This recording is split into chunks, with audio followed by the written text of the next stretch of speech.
자, 어제 서울 시내 아파트 평균 분양가가 신축 아파트 4,190만원, 작년 대비 1년 만에 1,000만원 올랐고, 마포 자이힐스는 평당 5,150만원, 자, 수도권도 4.2% 올라서 2,100만원이라는 거예요. 자, 그런데 이게 1년 만에 다시 1,000만원이 올라버렸다. 이건 해도 너무한 거죠. 그런데 이렇게 아파트 평당 분양가가 올라간 데는 공사비가 올라갔는데, 한국건설기술연구원에 따르면 공사비 지수가 129.09 5월달 3년 전에 비해 17.88. 자, 그리고 인건비 일당은 1년 전에 비해 5.7, 2년 전에 비해 11.8이 올랐다는 거예요. 그런데 평당 분양가가 한 달 새 8.23이 올랐다고 합니다. 그러니까 5월 달에 3,869만 원인데 6월 달에 4,190만 원. 이건 좀 너무 웃기죠. 그래서 지난해 11월 3,400만 원, 올해 1월 3,713만 원, 2월 3,787만 원, 3월 3,801만 원, 4월 3,890만 원. 이렇게 되다가 5월 3,869만 원. 그러다가 또 6월 달에 다시 4,100만 원이 돼서요. 진짜 아파트의 자재비와 인건비가 이렇게 오르는가? 이 문제에 대해서 제가 좀 따져보려고 합니다. 이런 것들을 아무도 안 따져요. 정부가 이런 걸 따져야 될 건데 전혀 안 따져요. 자, 2017년에 문재인 정권 들어가서 평당 4천만 원 아파트가 서울 시내 강남에 짓는 것들이 나오기 시작했어요. 그럴 때 이제 분양가가 84평방미터짜리가 15억씩 나왔어요. 그런데 강남치고 저렴했다. 이게 2017년 이야기입니다. 문재인 정권 시작 때. 그때 강남의 평당 4천이 굳어졌다. 그런데 그때 그렇게 비싼 게 건축비라고 했어요. 그런데 분양가는 토지비하고 건축비로 나누어지는데, 토지비와 건축비를 합한 게 분양가인데, 아파트 들이는데 들어가는 비용이 건축비라 생각하지만 건축비는 건물에 대한 미래 가치라는 거예요.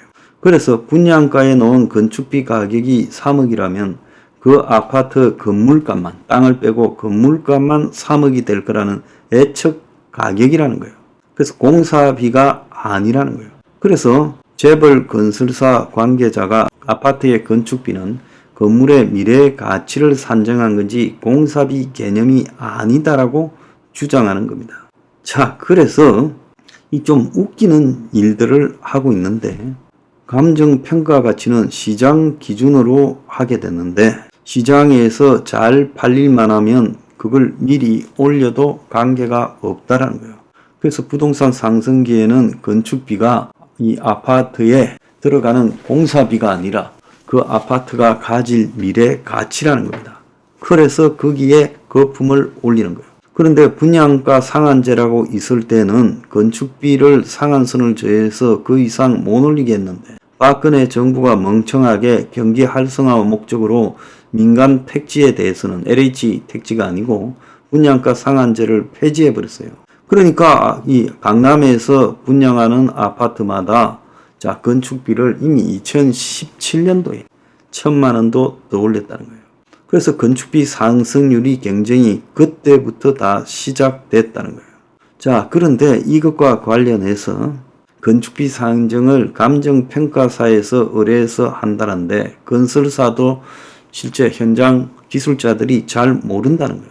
그런데 웃기는 게 예술품도 아니고, 자, 30년만 지나면, 최근에 27년이라잖아요. 허물어버릴 건물의 미래 가치를 이렇게 높게 평가할 이유가 뭐가 있어요? 지금 SH공사 사장하는 김현동이는 경실련에 있을 때 아파트는 예술품처럼 만든다면 모르겠지만 30년 뒤에 부술 건축물인데 가격이 왜 그리 높은가? 미래 가치라는 명목으로 업자들이 소비자를 속이는 거 아니냐? 그래서 건축비 원가를 제대로 공개하지 않으니 건설사들이 마음대로 건축비를 늘렸다 줄였다 한다. 건설자들이 숨기지 못하도록 건설 원가를 항목별로 투명하게 공개하고 분양가 상한제 해야 된다. 자, 서울시 SH공사가 사장 갔으면 그거 좀 하세요. 그런데 건축 자재 비료가 최근에 그러면 올랐느냐라고 봤을 때 2019년부터 2024년까지 한 건설사 다니는 사람이 철근 거래 내역서를 쓴 걸 찾았어요. 2019년에 키로당 740원, 2021년 한참 아파트가 최고가일 때, 그때 이제 우크라이나 사태 등으로 인플레가 돼서 키로당 1,400원, 2배 정도 올랐어요. 그런데 2022년에 키로당 1,200원으로 톤당 120만 선으로 2021년에 비해서 좀 많이 떨어졌어요. 23년에 접어들어서 더 안정이 되어서 키로당 1,000원에 형성되었고 톤당 100만원에 형성되었어요.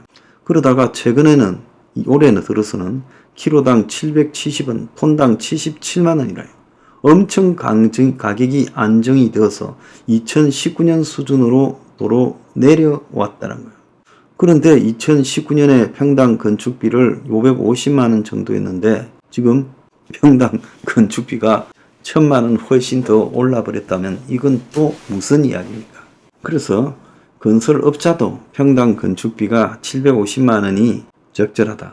최고점 대비 공사비 단가가 20%쯤 빠졌다는 거예요. 그래서 아파트 대형 브랜드 공사 현장 건축비에 거품이 지금 많이 들어갔다. 철근 하나만 해도 이렇다는 거예요. 자, 인건비 관련해서는 외노자들이 코로나 때 빠져서 조금 올랐지만 지금 외노자들이 이제 다 엄청나게 들어와서 다시 내려가고 있다는 거예요. 자, 왜 높은지에 대해서 한번 말을 해보세요. 그러면 이제 시멘트, 철근하고 시멘트가 아파트의 핵심이잖아요. 시멘트 가격은 어떠냐? 자, 우크라이나 침공이 2022년 2월에 시작되면서 시멘트의 주 재료가 유연탄이라는 거예요.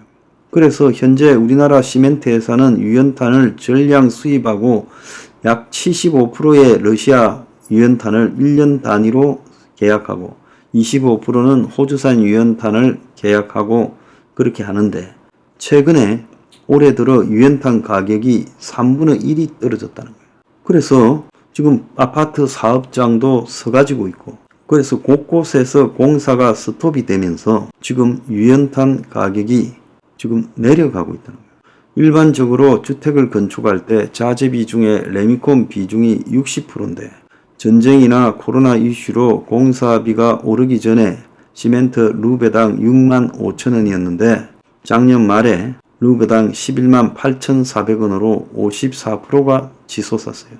일반적으로 주택을 건설할 때 자재 비중의 레미콘 비중이 60%인데 전쟁이나 코로나 이슈로 공사비가 오르기 전에 시멘트 루베당 6만 5천 원.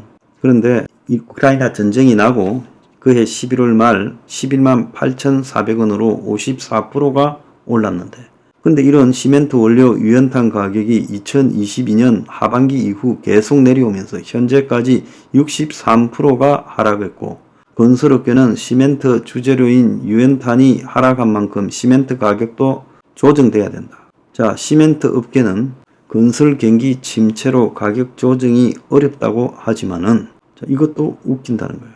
지금 시멘트뿐만 아니라 레미콘 업계도 출하량이 다 줄어들어 있다는 거예요. 자, 그래서 이제 이 시멘트 업계가 가격을 확 내려야 될 때라는 거예요. 그러니까 이 모든 게 건설사와 시멘트 업계 이것들이 다 장난을 치고 있다는 겁니다. 그래서 이 배경에는 분양가 상한제를 폐지한 것이 원인이다.